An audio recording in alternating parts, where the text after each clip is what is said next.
All right, guys, let's take a quick look at a watch that I know a lot of people really like. This is the Junghans Max Bill.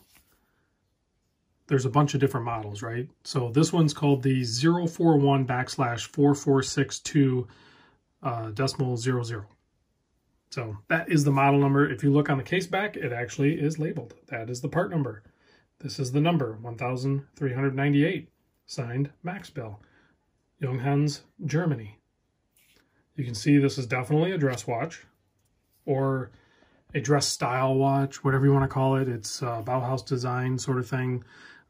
Really, this isn't my wheelhouse, guys, and I don't know all the history of this and everything. So we're just going to talk about the watch and just take a look at it just from my point of view, and hopefully you can get something from this video. If this is a style of watch or this exact watch that you enjoy or that you like, then maybe this video will help you with your journey in it. That is all this video is for.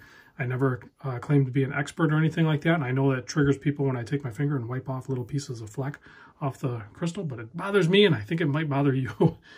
So 38mm case on this guy, 40 lug to lug, really short.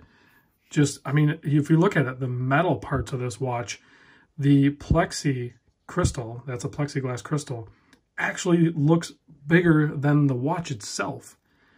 So pretty cool overall as far as being sleek and discreet and just clean, regular three-hand with a date complication watch. So I dig it in that aspect as far as being just simple and like a quintessential type watch.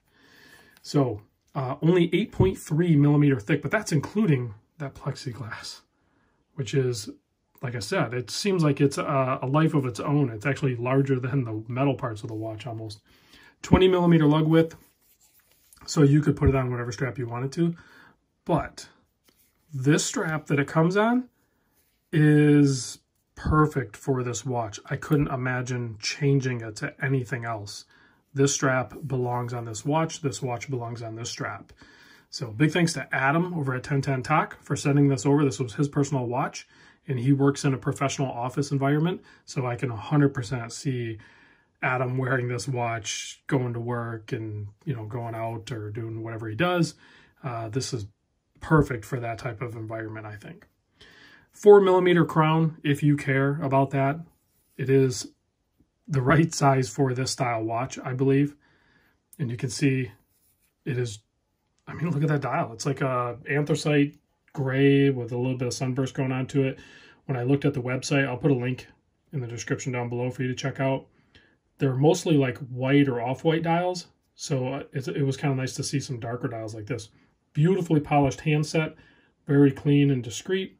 Obviously, it's quartz. You can see that seconds hand, full polished seconds hand ticking away. The movement in this, they say, is a J645.33. That's just them putting their own part number on basically an ETA 955.112, which is a very nicely done thin, it has to be thin to be in this package, right? ETA quartz movement that's used by a lot of other watch companies too. And it has 7 jewels in it. It's not like just a run-of-the-mill piece of junk quartz movement. It's actually a really nice, well-done Swiss quartz movement. I looked around for prices on this guy. Joma shop, because a lot of people would buy it in this price range from Joma. They don't have them, but I'm going to mention it anyway. Joma was selling them for $350. So pretty legit deal too for a Junghans, because they have some that are like well over $1,000. You know, they have some manual wines and quartz and stuff like that. For me personally, if I'm buying a watch like this, which I'm not, but I would definitely go for the quartz. I don't know, it just seems like a better fit, I think, personally. Exquisite, I believe, still has these in stock for $4.95. So I'll put a link to their website if you're interested in picking one of these up.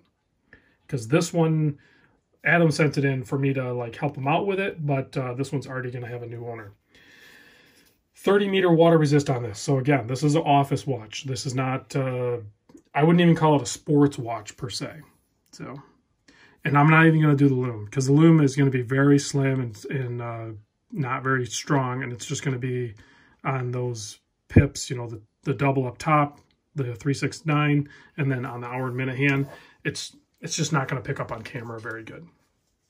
For the people that like to know what the heck I was wearing while I do these videos, which I don't know why you would care, but I was wearing a Steel Dives homage style watch, which I'll do a video on that soon. But let's pop this guy on my 7 1/4 inch wrist, which is, I think Adam and I have close to the same size wrists. So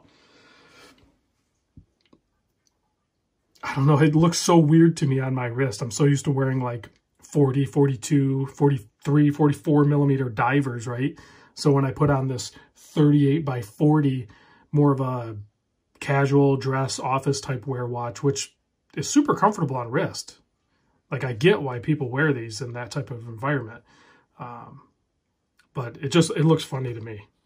It's just not something I would gravitate towards. But it is a really nice watch. So I get it. Like I said, if this is your thing, I get it. It makes sense. This is a brand that I would definitely be looking at if that was my thing. All right, guys, thanks for watching. I'll also put a link to Adam's channel. If you haven't checked out his channel, he usually posts a video once a month, and I jab him about that hardcore. So check out his channel and comment on his last video. And I think he's due to make a video. Like, give him some grief, will you, from me. Say, hey, Random Rob sent me over. You're due to put out a video. It's been a month. Let's get going here, Adam. All right, guys, thanks for watching. I'll catch you on the next vid.